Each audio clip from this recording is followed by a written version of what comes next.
디지털 납골당이죠. 내가 죽은 다음에 나를 디지털화 시켜서 좀 남겨달라. 내가 가서 이제 절하고 뭐 이러는 게 아니라 대화하다 오는 거네요. 전원일기에 응삼이 역을 하셨던 분, 그분을 또 전원일기 식구들하고 친딸을 만나게 했던 사건이 나오거든요. AI가 돌아가신 분을 그대로 재현을 해서 그분들을 부활시켜서 볼 수 있고 대화할 수 있고 심지어 같이 살 수도 있는, 그래서 내가 좋아하는 가수 다시 살려내라, 새로운 노래 부르게 하라, 내가 보고 싶은 어머니 다시 만나게 해달라. 욕구가 새롭게 나온다는 이야기는 비즈니스 측면에서는 사업이 된다는 이야기예요. 일론 머스크는 그보다 한 수를 더 떠서 아예 내가 죽지 않고 살아갈 수 있는 방법이 있다. 이 기술들이 좀 이제 앞으로는 어떻게 좀 양성적으로는 어떻게 쓰일 것 같습니까? 내가 사랑하는 사람하고 헤어졌어요. 가족하고 헤어졌으면 이제 그분을 이제 보고 싶어 하는 경우도 있잖아요. 한 번 정도 만나고 싶다. 특히 어떤 게 있냐면 보통은 이제 사랑하는 사람과 헤어지면 한 3, 4개월 정도 지나면 이 감정의 단계를 거쳐서 정상으로 돌아오거든요. 그래서 생활에 적용하는데 어떤 경우는 적응을 못해요. 그래서 그거를 이제 PCBD라고 병명을 구분하는데 돌아가신 분하고의 관계 때문에 일상을 망치는 분들이 주로 치료받을 때 많이 쓰는 방법이 재현치료라는 게 있습니다. 그러니까 돌아가신 분을 사이코 드라마를 통해서 배우나 의사나 상담자가 역할을 하는 거죠. 도대체 어떤 이유 때문에 이분하고 사별했는데 정상 생활을 못하지? 그 안에 있는 앙금이나 응어리를 풀어내는 작업을 해요. 근데 최근에는 AI가 합니다.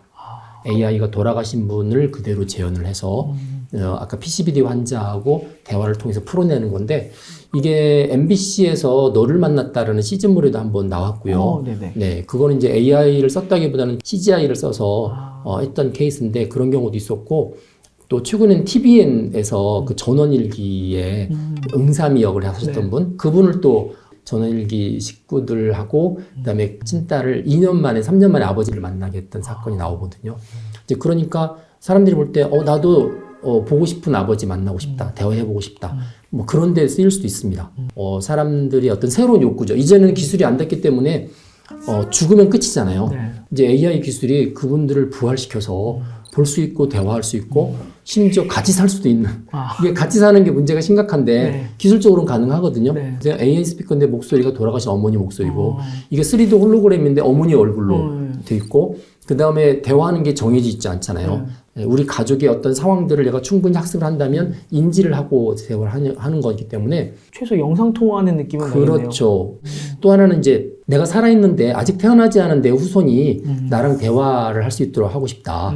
마치 유언을 내가 직접 전해주는 것처럼 전해주고 싶다. 그러니까 나를 디지털 페르소나로 만들어 달라. 대신에 회사가 오랜 기간 동안 유지를 해줘야 되잖아요. 그래서 그 비용까지 다 치르게 되면 내 디지털 페르소나를 만들어주면, 첫 번째, 내가 살아있는 동안에도 내가 나랑 대화하고요. 죽은 다음에도 내 남아있는 가족이나 아직 태어나지 않은 내 후손들이 만날 수 있고, 물론 이제 후손들이 좋아할지는 모르겠어요. 조조 할머니, 할아버지 만나는 거를.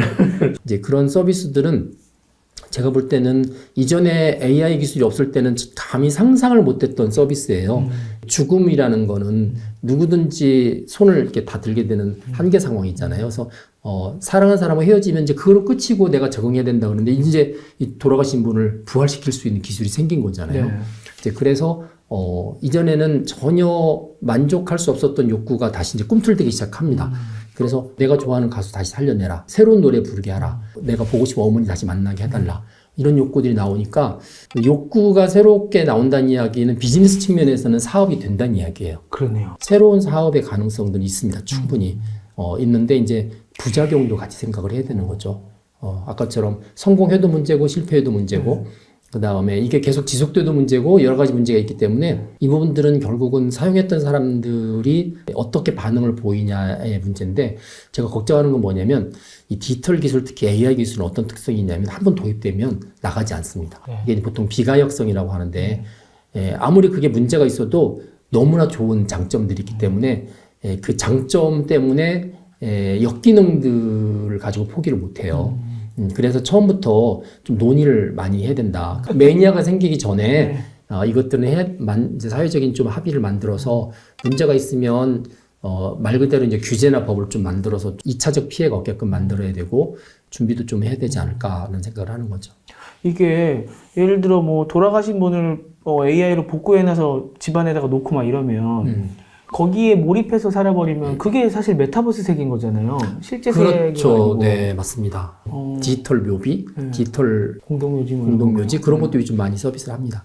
그래서 거기 가면은 그분들을 디지털로 만나서 이야기도 할 수 있는 서비스도 해주고 뭐 내가 죽은 다음에 나를 디지털화 시켜서 좀 남겨달라. 이제 내가 죽은 다음에 유족들한테 메시지를 직접 살아있는 말로 해주고 싶다. 그걸 돈을 내고 준비하는 경우도 있고요. 제가 조사해본 걸로는 싼 거는 한 2천만 원도 있고요. 비싼 건 1억도 있습니다. 1억짜리. 1억짜리는 뭐 생물학적 정보까지 넘겨서 나중에 기술적으로 되면 생물학적으로도 부활시키겠다. 뭐 이런 지금 생각하면 좀 허황된 건데 그런 거를 이미 준비하고 있는데 신청한 사람들이 많아요. 벌써 제가 듣기로는 400명? 그러니까 1억짜리인데 400명이면 400억이잖아요. 기술이 그게 완벽한 게 아닌데 지금. 네, 계속 발전하니까. 그래서 야 이건 비즈니스 모델로 또 새로운 거네.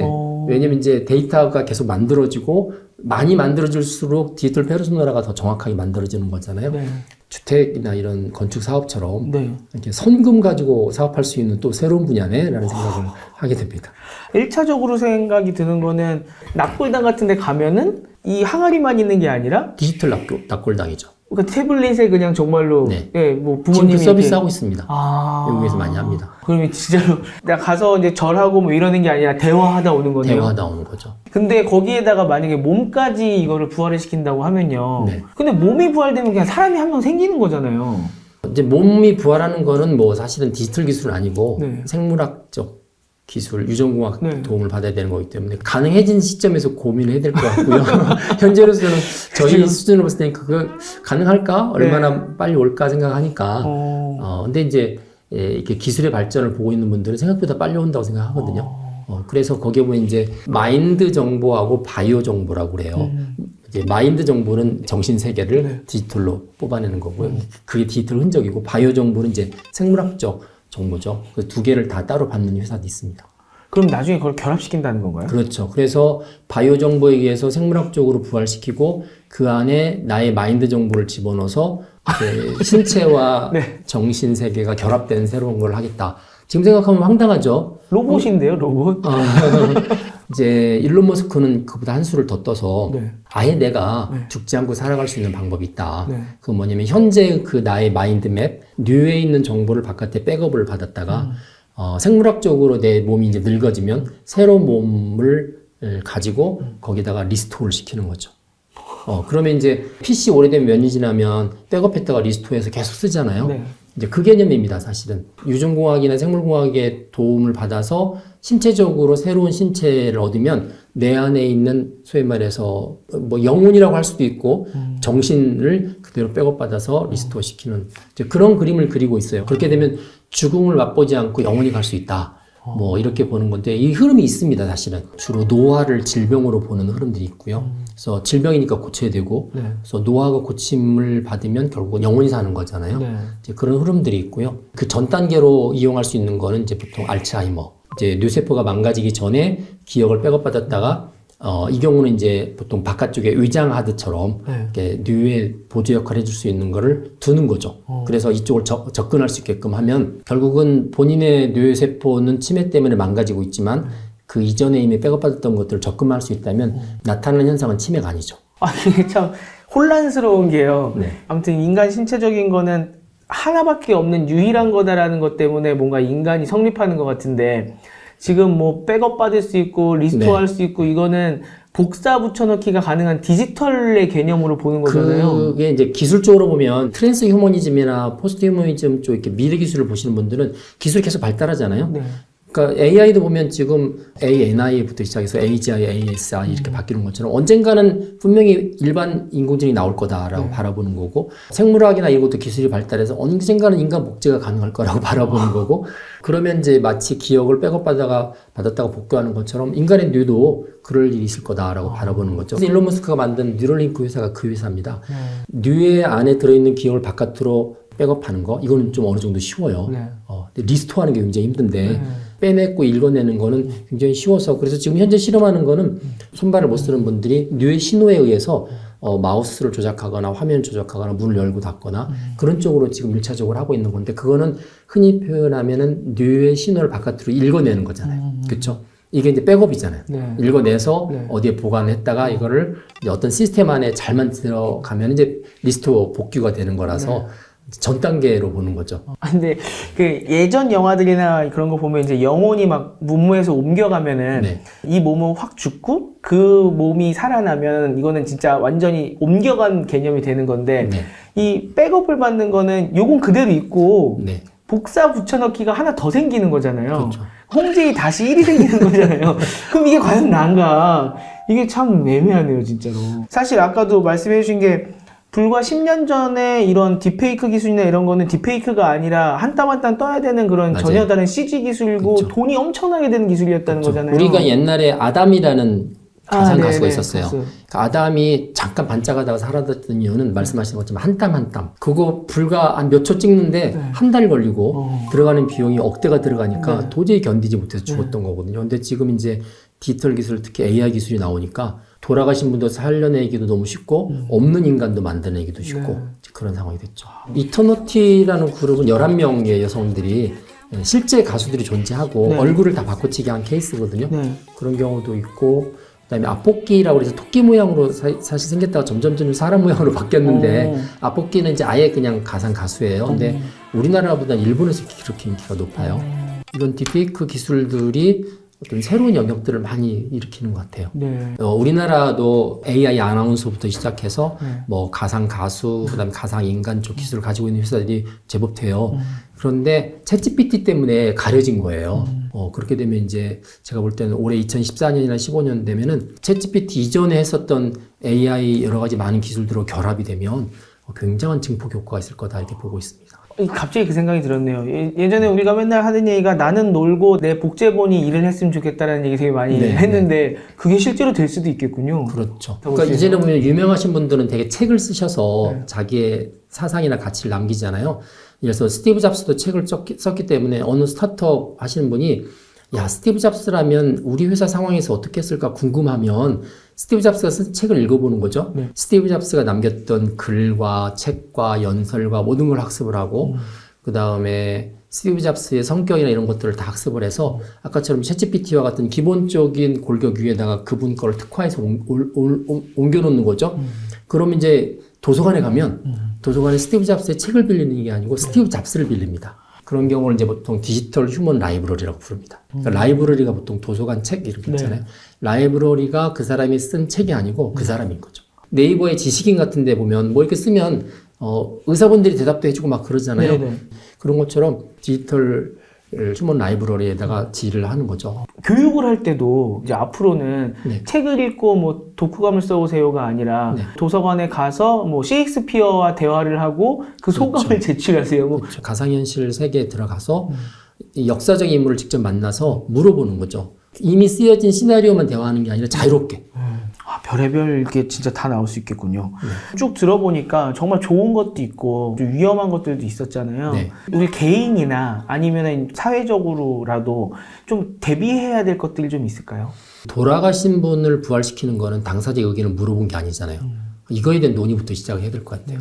AI로 부활시켜서 뭔가 경제활동도 하고 어떤 활동을 한다고 그럴 때 이걸 법적으로 허용을 할 거냐부터 시작해서 허용한다면 어느 선까지 책임 문제와 권리를 줄 거냐 하는 부분도 같이 논의가 돼야 된다는 생각을 합니다. 그리고 이제 본인 거를 학습시켜서 내가 이제 나의 디지털 트윈을 만든다거나 아니면 내 후손을 위해서 뭘 만든다고 그럴 때 조심해야 되는 게 뭐냐면 데이터가 워낙 많아서 내가 리뷰 못 할 수도 있어요. 리뷰 못 할 경우는 나의 흑역사도 나갈 수 있거든요. 네, 이제 그런 부분도 조심을 해야 됩니다. 그래서 특정한 사람의 디지털 트윈을 만들 때 학습된 데이터에 대해서 검증을 어떻게 할 거냐 하는 부분도 이제 핫 이슈로 떠오르기 시작을 하죠. 지금 아마 보고 계신 분들은 이게 뭐 먼 얘기 아니야라고 생각하실 수도 있는데 이게 한두 명 하다 보면은 휙 바뀌는 거잖아요. 그렇죠. 저희 같은 세대들은 정말 죽을 때쯤 되면은 디지털 유산과 관련해서 뭔가 정말 깊이 생각하고 심사숙고해서 사인을 해야 될 가능성이 훨씬 더 높아질 것 같다는 생각이 드네요. 그렇죠. 일본과 미국에서 한번 설문한 적이 있었는데요. 죽은 사람을 다시 살리는 걸 기본적으로 자기들은 반대하지만 네. 내가 살아나는 거는 괜찮다. 그 유명한 내로남불이군요. 네. 그 다음에 또 이런 게 있습니다. 내가 죽은 다음에 내 거 SNS를 가족들이 상속받길 원하냐 그러면 NO 이렇게 하거든요. 그렇죠. 내 거 모으는 거 그렇죠. 뭐 뭘지 모르는데. 근데 내 가족이 죽은 다음에 이 상속 받겠냐 했더니 yes 그럽니다. 그렇죠. 그게 그걸 있어야 뭐 숨겨놓은 계정이라든가 그렇죠. 이런 것들. 그 페이스북 이제 메타죠. 메타 같은 경우도 매년 수백만 명이 죽거든요. 지금 시간이 한 10년 지나면 거의 디지털 공동묘지가 될 거다라고 생각을 해요. 그래서 현재는 이제 휴면 계정이라는 게 있어서 뭐 몇 개월 동안 들어오지 않으면 휴면 계정 상태로 들어가고 네. 근데 들어가고 갈 뿐이지 얘가 삭제가 안 돼요. 어떻게 보면은 가족들도 모르는데 휴면 계정 상태가 돼서 사망자 계정이 되면 기업 입장에서 삭제해주지 않으면 이건 계속 남거든요. 네. 근데 기업 입장에서는 그거를 유지하기 위해서 비용이 들어가겠죠. 시스템 비용이 들어가지만 나중에 이렇게 보면 그러면 그거는 다 자산입니다. 엄청난 자산이죠. 사람에 관한 자산이잖아요. 그 사람에 관련된 모든 디지털 자산도 그 안에 있고 그거를 정리를 시켜줘야 돼요. 그래서 이제 그런 디지털 유산을 누가 처리할 거냐 하는 것도 기본적으로 어떻게 처리하라는 걸 정해주든지 예, 아니면 국가에서 법을 가지고 모든 사람이 죽으면 그 사람 거를 보통 이제 뒤져서 정리할 수 있는 걸 만들어 주든지 그런 논의가 좀 돼야 됩니다. 미국은 법이 있습니다 이미. 아, 있어요. 네, 신탁법이라고 그래서 디지털 신탁법. 이게 아무리 믿는 그 가족이라고 해도 네.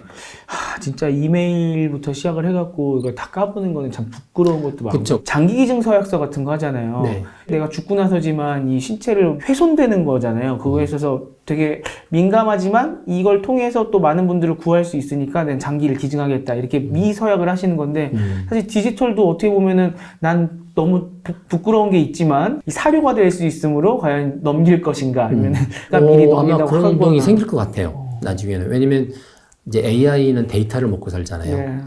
특히 개인에 관한 데이터는 요즘 이제 개인정보라고 그래서 함부로 못 다루는데 내가 지금까지 했던 거 그냥 AI 학습을 해서 써도 된다.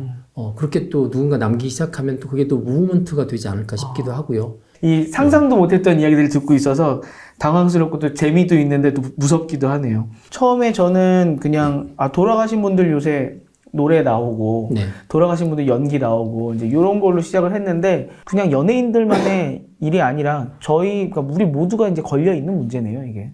그렇죠. 그래서 이제 요즘 기술 일변도로 막 끌고 가잖아요. 기술을 통해서 사람 살아가는 방식이 바뀌거든요. 문화가 바뀌잖아요.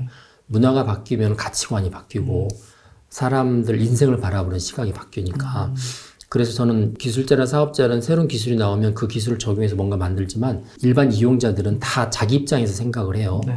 똑같은 기술을 가지고도 1000명이면 1000가지를 쓰니까 문화가 엄청나게 막 요동을 치거든요. 이제 AI 시대, 뭐 AI 대전환 뭐 이야기 많이 할 때 사람에 관한 연구, 사람 살아가는 방식에 대한 부분들을 미리 좀 고민해야 되는데 이거는 진짜 상상력이 필요한 거거든요. 네. 이런 게 나오면 어떻게 쓸지를 잘 모르잖아요. 그래서 정말 다양한 사람들이 모여서 자기들의 다양한 경험을 가지고 새로운 기술로 인한 파급 효과 이런 것들을 좀 논의해서 문제가 되는 것들은 미리 좀 이야기 꺼내서 이제 예방적 측면에서 논의 같은 게 좀 필요하지 않을까 생각을 하고요. 크게 볼 때 그게 윤리라고 생각을 해요. 사람이 살아가는 거에 대한 윤리에서 기술이 나오면 윤리적인 성숙도가 좀 어느 정도 되어야만 이제 그 뒤에 진짜 윤리 가지고 안 되겠다 그런 법이 나오는 거거든요. 이제 기술이 나오자마자 문제 생기면 법으로 막 막으려고 그러는데 그건 굉장히 문제가 있어요. 왜냐면 그 법 때문에 규제 때문에 이 기술이 충분히 활용 못하는 경우가 되게 많아요. 그래서 저는 이제 윤리적 상상력을 동원해서 가급적 많은 시민 공동체 사람들이 참여를 해서 자기 입장에서 많이 논의하는 그 공론의 장이 대단히 중요하다. 그래서 윤리적으로 많이 성숙할수록 법은 최소화되고 가장 효과적으로 갈 수 있다라는 생각을 하고 있습니다. 오늘 이야기도 한번 들으시면서 야 저게 저렇게 되겠냐 하시는 분들도 계실 거고 야 이거 너무 빨리 오는 거 아니야? 본인이 처한 상황이나 경험에 따라서 많이 갈릴 텐데 아까 말씀해 주신 것처럼 이 많은 상상력을 통해서 이런 일도 벌어질 수 있겠구나 이런 걸 좀 한번 폭넓게 생각을 해보시면서 오늘도 또 많은 인사이트 얻어가셨으면 좋겠다라는 생각이 들었습니다. 이렇게 깊이 있게 또 상상도 못했던 많은 이야기들을 해주셔서 너무 감사드립니다. 감사합니다. 고생 많으셨습니다. 감사합니다. 네, 고맙습니다. 테크 트렌드를 뺀 내년 트렌드 전망이 무의미해졌습니다. 어떤 트렌드도 IT 트렌드의 중력을 벗어날 수 없습니다. 그래서 티타임즈가 준비한 2024 IT 트렌드 강좌 LLM이 모든 것을 집어삼킨다. 2024년은 챗 GPT를 만든 초거대 언어 모델 LLM이 모든 기기, 모든 서비스에 스며드는 원년이 될 것입니다. LLM이 스마트폰 이후 최대의 하드웨어 전쟁, 인터페이스 전쟁을 촉발할 것입니다. LLM이 모든 것을 집어삼킬 2024년, 우리는 어떻게 비즈니스 기회를 발굴해야 할까요?